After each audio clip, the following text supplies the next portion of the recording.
What's going on, guys? Matt here from Become Elite, and welcome to the video. In this video particularly, it's gonna be a mix between three big lessons that I've learned from playing professional football, as well as a typical off-season vlog with my training and workouts and everything. So kind of a mix mash of a video right here.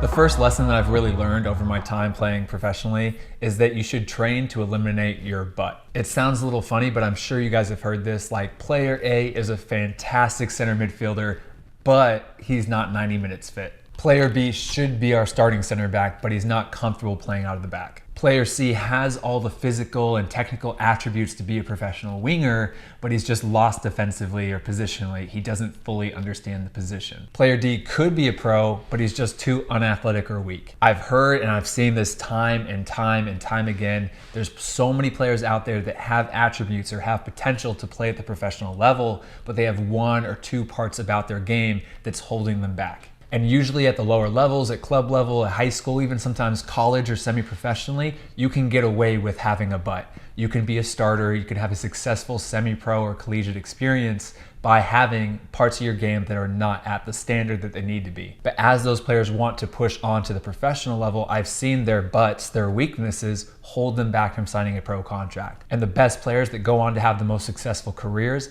end up working and training to eliminate their butts, eliminate their weaknesses. And I think there's definitely truth about specializing a bit as a player and having one or two aspects of your game that really set you apart from the pack, set you apart from everybody else. But you should still always be working to improve your weaknesses, improve the worst parts about your game up to the professional standard. So not only do I think it's 100% possible to specialize yet still work on your weaknesses, but it's something that I think the best players really do. Because you can be a fast attacking winger and still work on your tactical understanding of that position defensively. You can be that big, strong center back that's always in the gym, but still spend time working on your first touch in your tight space, tiki-taka style play. And I believe that you can be that technical vision center mid that can just spray the ball wherever he wants, but still work in the gym to become a little bit faster and a little bit stronger. So I think that's the first big lesson that I've really learned from my time playing pro, is that the best players are constantly doing that. And they're constantly looking at their game, seeing which attribute or which aspect is holding them back, and working tirelessly to improve in that area. So that no coach is looking at them and saying, look, he should be the starter, or he should be playing in the MLS, or he should be doing this, but this is holding him back. Okay, we'll jump into the training session now, and while you guys are watching that, I'll talk about the second lesson that I've learned.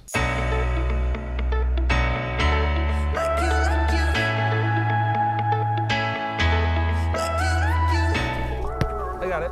Where'd I put the pump? Oh. Isaiah, you want to do a little crossing and finishing in it today again? Anything else? Anybody? Other requests? Colburn? I definitely need some small-sided. Small-sided? No more megs? Yeah, no more megs. I swear. Colburn, you get a good meg on me, I'll throw it up. That you want. I'm gonna try. Get in a little small group session with Spencer, Colburn, Vince, and Isaiah. I think you guys have met Spencer, I haven't introduced you, huh? Come over here. Yeah, Easy chances. I'm 16. I play for United PDX 04 and go to Jesuit. Jesuit, so that was like my rival back yeah. in high school. But we would always beat Jesuit every single time, so. Not that way anymore. Yes, Vince, yep. So the second big lesson that I've learned from playing pro is that improvement really comes from deliberate repetition. And improvement at whatever skill it is a lot more simple than you think.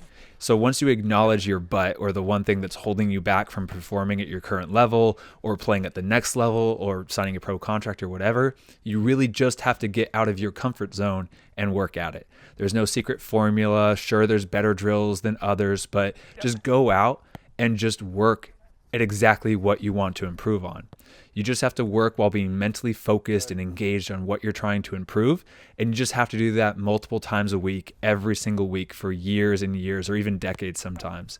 But my main piece of advice is just to not overthink or overcomplicate whatever it is you want to improve at. Like you want to improve your juggling. Well, then do 1,000 juggles every single day or every single night before you go to bed for 3 months and just watch how quickly your juggling record is going to be broken and how quickly your juggling will improve. Or you want to improve your first touch from aerial passes. Have a partner ping you out aerial passes and work on just trapping the ball. If you don't have a partner, then use a wall.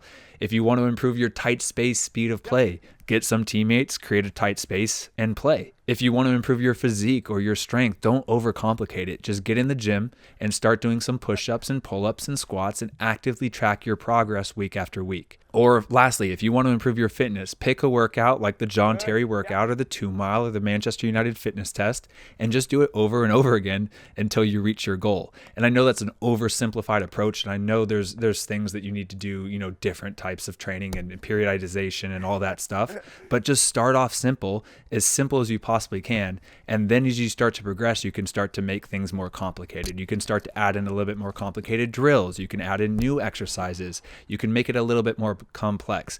But the key, the beginning, is just starting. And you'll be so surprised how much you'll improve by just doing something that you really think is just so simple or so easy almost at first. But you just work at it, and over time, you'll be very, very surprised with how much you improve.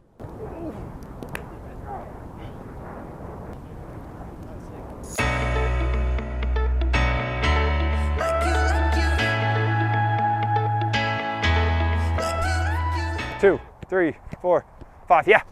6. 1, 2, 3, 4, 5, 6. Switch. 1, 2, 3, 4, 5. Yeah, yeah, yeah. 2, 3, 4, 5, 6. 1, 2, 3, 4. Woo! Good round, good round. 1, 2, 3, 4, 5, 6. 1, 2, 3, 4, 5, 6. 1, 2, 3, 5. Huh? Oh! Yes. 1, 2, 3, 4, 5. 1, 2, 3, 4, 5. 1, 2, 3, 4.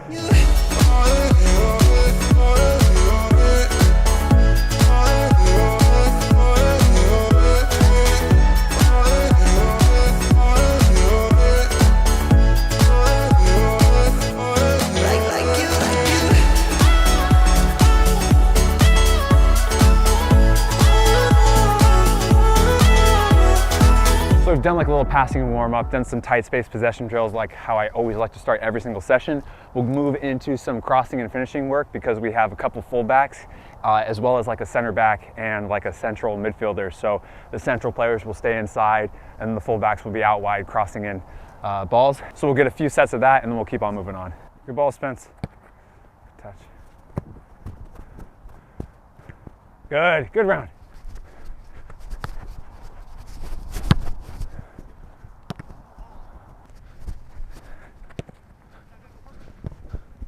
Good ball. Yes.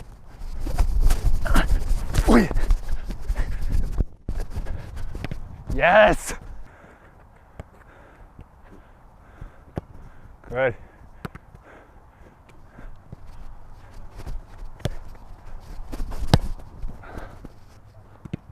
Woo! Good ball.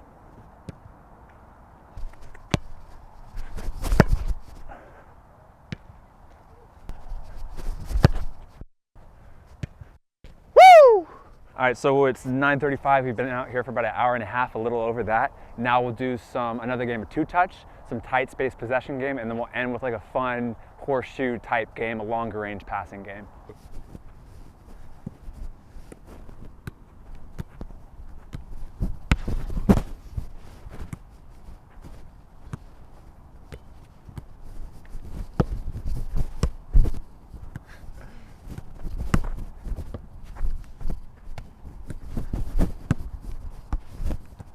Yes, Colburn. Oh, so we keep growing just like we do it, like you do it, like you, like you.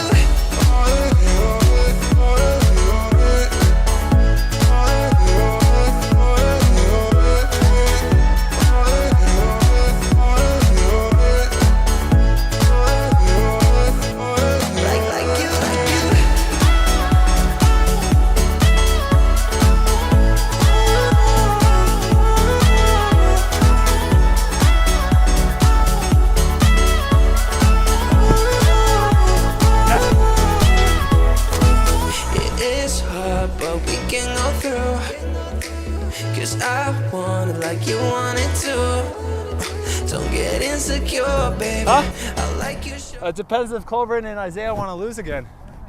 Horseshoes. You got faith. Good.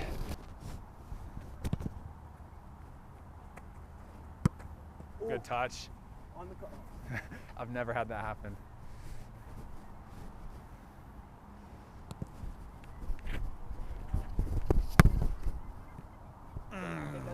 Yep. God.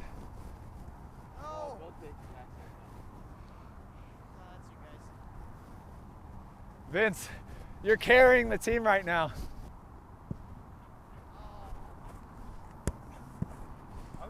Yeah, that's fine. Look at that. Let's go. All right. Yeah, I'm ready.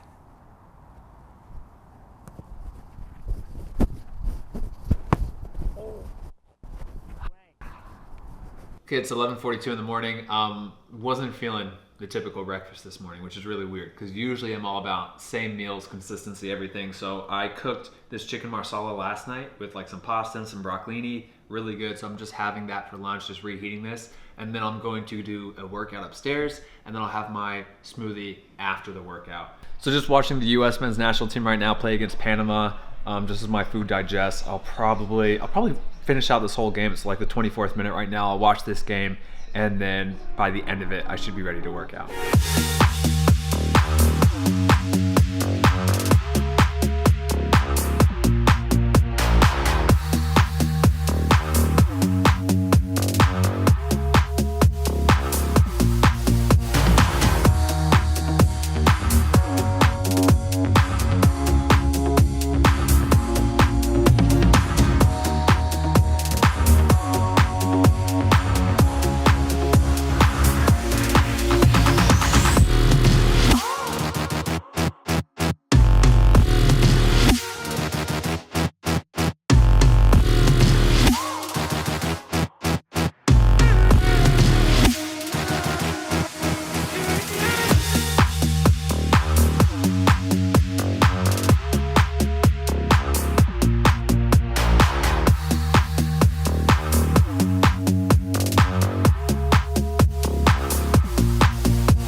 Okay, so I hope you guys enjoyed the training session. Hope you guys enjoyed that workout. Now I want to talk about the third big lesson that I've really learned over these last few years, and that's regarding connections and how they're really formed. So the third lesson is that connections usually stem from your coaches and your teammates. And I think there's a lot of misconceptions and a lot of misunderstandings about that. I think a lot of players think of a connection as like some crazy, powerful scout or agent that's gonna help them get into a new team. And that definitely is the case. And I think that definitely helps you. But majority of the time you meet your agents, you meet those scouts through your team, through your play, and talking with other players and your coaches about how to get up to the next level. And what's funny, but the one thing I really didn't realize, even though it seems so obvious, but the more teams you play for and the more coaches that you play under, the more connections you really build. And the higher level that team is, usually the better those connections are. So if you've gone your entire life and you've only played for your local club team, you're not gonna have many connections into the football world. But if you've played for multiple club teams, you've gone out and trained with a couple different coaches or a couple different players in your area, high-level players in your area. Maybe you've gone off to college and played D1. Maybe you've gone and played PDL at the semi-pro level and met a couple different teammates and coaches through a couple teams there. You are gonna build a lot of connections during that time. And if you guys really don't believe that, I can give you some firsthand examples from my career, but all of these opportunities or even the agents that I meet are all through another teammate or an old coach or a current coach. For example, my opportunities at the San Jose Earthquakes U23 team and the Sacramento Republic both came from my collegiate coach reaching out and talking to those coaches on my behalf. All of my opportunities and trials I had over in Germany could all be traced back to one of my old youth coaches that I just stayed in contact with over the years. My opportunities at the Orange County Blues, my very first pro contract, and my opportunity at the Tulsa Roughnecks, the contract that I got coming back into the USL, both came from a player that I met at Sacramento Republic. The agent that I'm using today was actually just the brother of one of my old teammates at the Tulsa Roughnecks. And my last agent, the agent before that, was the same agent that one of my old teammates used at St. Louis FC. So you meet your agents, you get these opportunities, you meet new coaches, and you talk to new teams kind of through your coaches and through your teammates, past and present, to really set up new opportunities for you. So if you're sitting there right now and you're thinking, okay, I gotta stay in contact with my current teammates and current coaches, but you're looking at your current teammates and current coaches and you're thinking there's no way that these guys are gonna help me get into the pro level, then one, I would really say that you kind of need to go one step higher. Stop trying to go from the level that you're currently at to the professional level and take one baby step higher, whether that's an academy team, whether that's a semi-professional team, whether that's college, wherever that is for you, take one step higher to get with slightly better players and build slightly better connections to that next level even higher. And you keep on rinsing and repeating of this cycle of performing, impressing, and moving on. Performing, impressing, and moving on. And you hopefully do that throughout your entire career until you get up to the professional level. And even in the professional level, you hopefully continue to do that. So that was really the third big lesson that I've learned from playing professional football. I hope you guys like this video. I hope you guys kind of could take something from this video at least. If you did, please hit the like button, subscribe, and I'll see you guys in the next off-season series episode. All right, guys, peace.